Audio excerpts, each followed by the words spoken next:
Bienvenue dans ce tutoriel. Aujourd'hui, nous allons apprendre à utiliser les références relatives et absolues dans Excel. Vous découvrirez également comment créer des formules et utiliser des fonctions pour analyser un tableau de chiffre d'affaires. Alors, sans plus attendre, nous allons nous rendre sur le tableau que j'ai préparé en amont. Il s'agit d'un simple tableau qui récapitule en fait le chiffre d'affaires réalisé par 4 commerciaux sur une année pour chacun des 4 trimestres. L'idée, c'est de déterminer en fait le total réalisé par commercial sur l'année, puis de déterminer le total de tous les commerciaux sur l'année, et ensuite de déterminer la participation au chiffre d'affaires total de chacun des commerciaux en calculant la proportion en pourcentage sur l'année.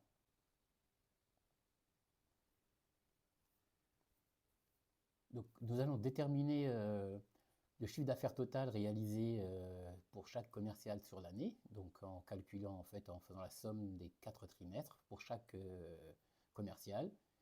Et pour cela, nous allons commencer à automatiser grâce aux fonctions sous Excel. Donc, une fonction sous Excel commence toujours par le signe égal. Ensuite, la fonction ici qui va nous permettre de calculer la somme s'appelle justement somme.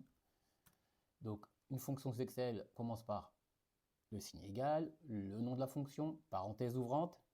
À l'intérieur de la parenthèse, nous aurons aucun, voire plusieurs arguments. En l'occurrence ici, il n'y aura qu'un seul argument, c'est la plage où se trouvent les 4 valeurs à additionner. S'il y avait eu plusieurs arguments, ils auraient juste simplement été séparés par des points-virgules. On ferme la parenthèse et cela nous détermine le chiffre d'affaires total pour Henri sur l'année. Alors, il existe sous Excel la recopie par la poignée qui va nous permettre de propager le calcul sur les 3 autres lignes. Et vous voyez que Excel adapte automatiquement en fait le calcul avec le nom des plages, avec les plages adéquates. Donc en l'occurrence pour Antoine, ça va de C4 à F4, pour Lina de C5 à F5, et pour le dernier, Sam de C6 à F6. Donc Excel s'adapte, c'est ce qu'on appelle en fait le référencement relatif.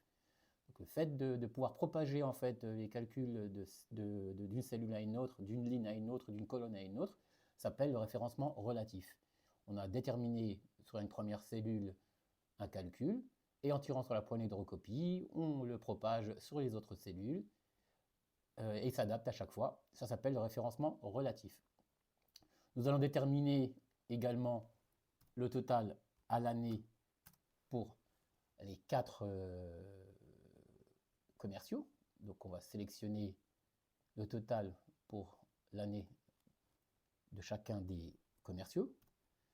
Donc pareil, égal, somme, la plage où se trouvent les valeurs additionnées. On ferme la parenthèse et ça nous détermine le total à l'année, 452 210 €. Voilà. Donc ça vous a permis de voir les fonctions, le référencement relatif. Et là, nous allons déterminer la proportion du chiffre d'affaires réalisé par chacun des commerciaux sur l'année.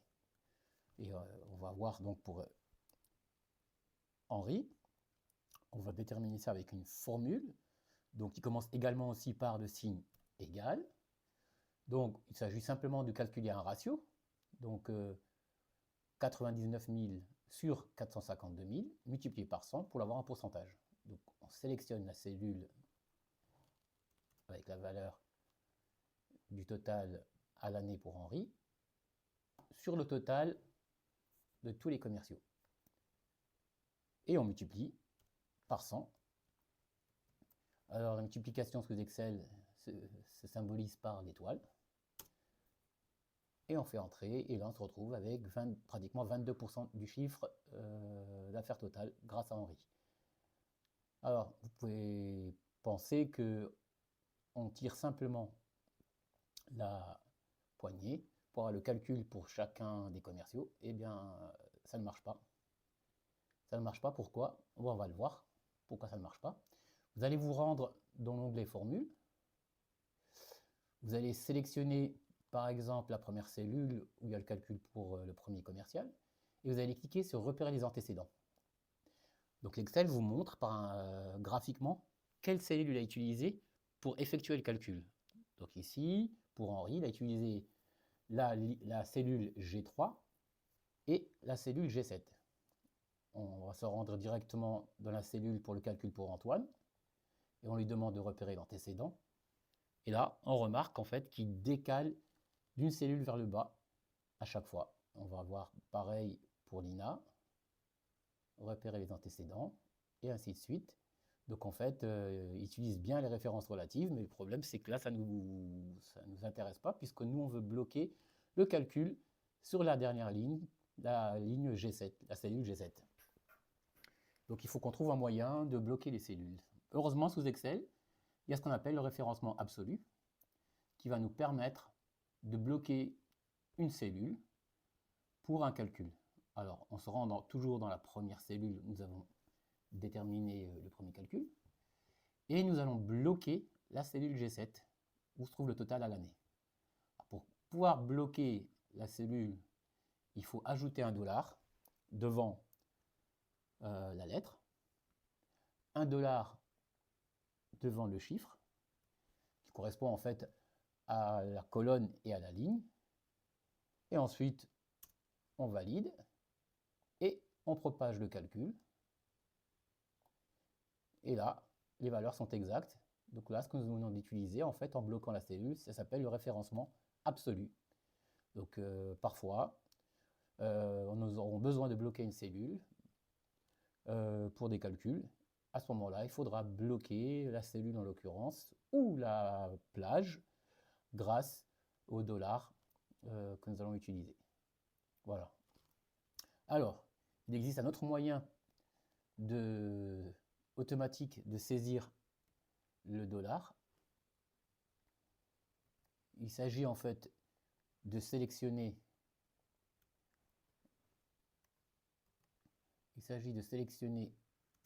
la cellule qu'on veut bloquer, et avec le raccourci F4, on peut automatiquement mettre le dollar devant la ligne et devant la colonne, valider et propager. Voilà. Alors, récapitulons ce que nous avons appris. Première chose, la saisie d'une fonction. Alors, pour saisir une fonction, on a expliqué qu'il fallait d'abord commencer par le signe égal, mettre le nom de la fonction, à l'intérieur des parenthèses, mettre chacun des arguments, séparés des points-virgules, sauf quand il n'y en a qu'un seul, et quand il n'y en a pas, les parenthèses ouvrantes et fermantes sont quand même obligatoires, même si à l'intérieur il n'y a rien. Voilà, ça c'est pour les fonctions. Pour les formules, il faudra également mettre un signe égal, saisir votre formule de calcul et valider. Nous avons également appris ce que c'est qu'un référencement relatif en utilisant la poignée de recopie, qui va adapter le calcul de chaque ligne en se basant sur la ligne précédente ou la colonne précédente, et qui adapte les cellules. Voilà. Nous avons également appris ce que c'était qu'un référencement absolu. Donc il s'agira de bloquer une cellule au besoin pour un calcul. Donc pour pouvoir bloquer cette cellule, nous devrons utiliser le signe dollar devant la colonne et devant la ligne, c'est-à-dire devant la lettre et devant le chiffre.